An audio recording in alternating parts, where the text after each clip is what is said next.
you had a chance to grab the mic and ask the Super Bowl players a question, what would you ask? Because everything under the sun's going to be asked today when Carlos joins the thousands of, I say in quote, media members for what's called Media Day at the Superdome. What it means is we'll have crazy tape of what went on in the morning, but right now the Ravens arrived last night, and is there an obvious question right now? Good morning. The obvious question, Robin, is it's a battle between two brothers right now, because you got John Harbaugh, who is coaching the Baltimore Ravens, against Jim Harbaugh, coaching the San Francisco 49ers. And anyone out there who's got a younger or older brother can tell you how they would act. Jim Harbaugh, in this case, the coach of the Niners, he's the younger brother. And just like if I was playing my younger brother in the Super Bowl, the younger brother in this case is much more stoned-faced. Listen to Jim Harbaugh.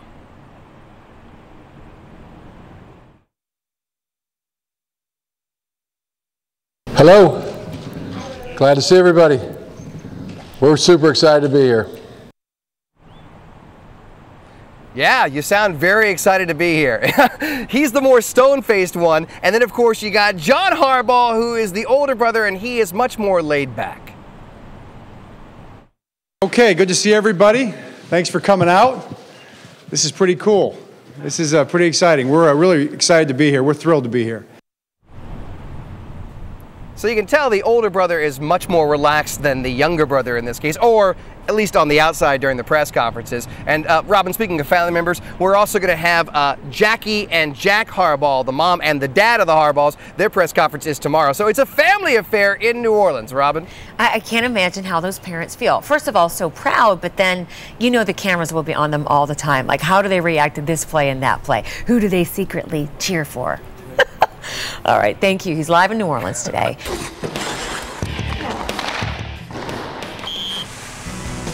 Welcome back. I'm Carlos Diaz, broadcasting from, as you can see, the Superdome. The Super Bowl is coming up in just 5 days. Before we get to that, though, let's talk about Tiger Woods making history in San Diego. Tiger is the official champion of the Farmers Insurance Open, and he has had more success at Torrey Pines than any other golfer on any other golf course in PGA history. Tiger got the big victory yesterday and won by 4 strokes, even though he didn't do too well down the stretch. He said it was because he was becoming frustrated with the slow pace of play, and he was right. It took him 3 hours and 45 minutes to finish 11 holes. That's what the normal golfer takes to finish about 17 holes. But you know what? Tiger's happy to get the victory, and it could be a sign of things to come if you're talking about Tiger down the stretch for this season. All right, let's talk Super Bowl. You got the San Francisco 49ers and the Baltimore Ravens. The Niners are favored by the Vegas odd makers by 3.5 points. But here in New Orleans, they don't listen to the Vegas odd makers. They listen to tarot card readers, and we went to the French Quarter to find out who's really going to win this game. The Voodoo Bone Lady is one of the most well-respected tarot card readers in all the French Quarter, so we came to her to find out who's going to win the Super Bowl on Sunday. Is it going to be the Baltimore Ravens or the San Francisco 49ers? Are you ready to tell us?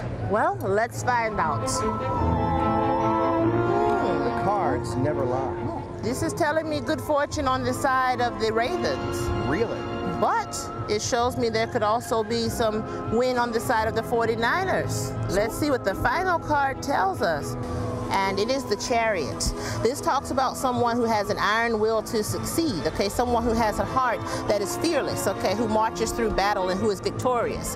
This card represents Ray Lewis, so I know that the Ravens are going to prevail. There you go. The Baltimore Ravens are going to prevail thanks to the Voodoo Bones Lady in the French Quarter. And Robin, if you're wondering what the face paint has to do with, it is strength and quickness and power. It's a lightning bolt for quickness and then a straight line for power. I asked her if I could borrow some for this morning, and she said I was not worthy. Robin? That would be a no.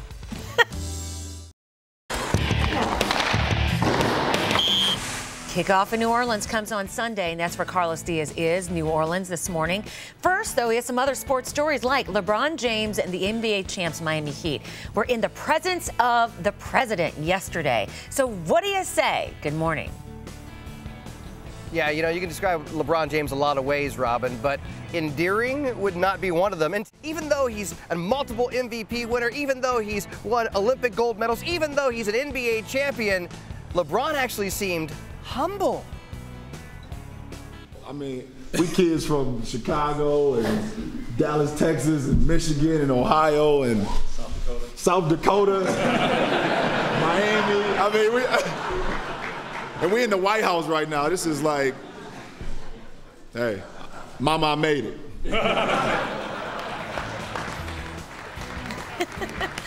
Great stuff there from the White House. Both teams here at the Super Bowl are battling to get to the White House, the Niners and the Ravens. And we have a special warning to both head coaches, Jim and John Harbaugh. Listen up.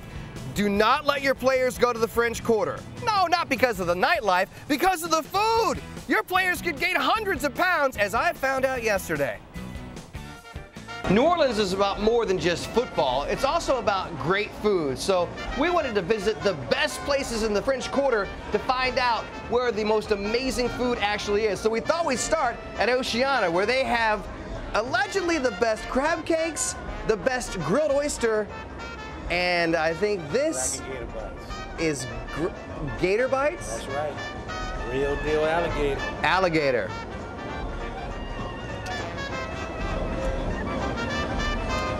Tastes like alligator.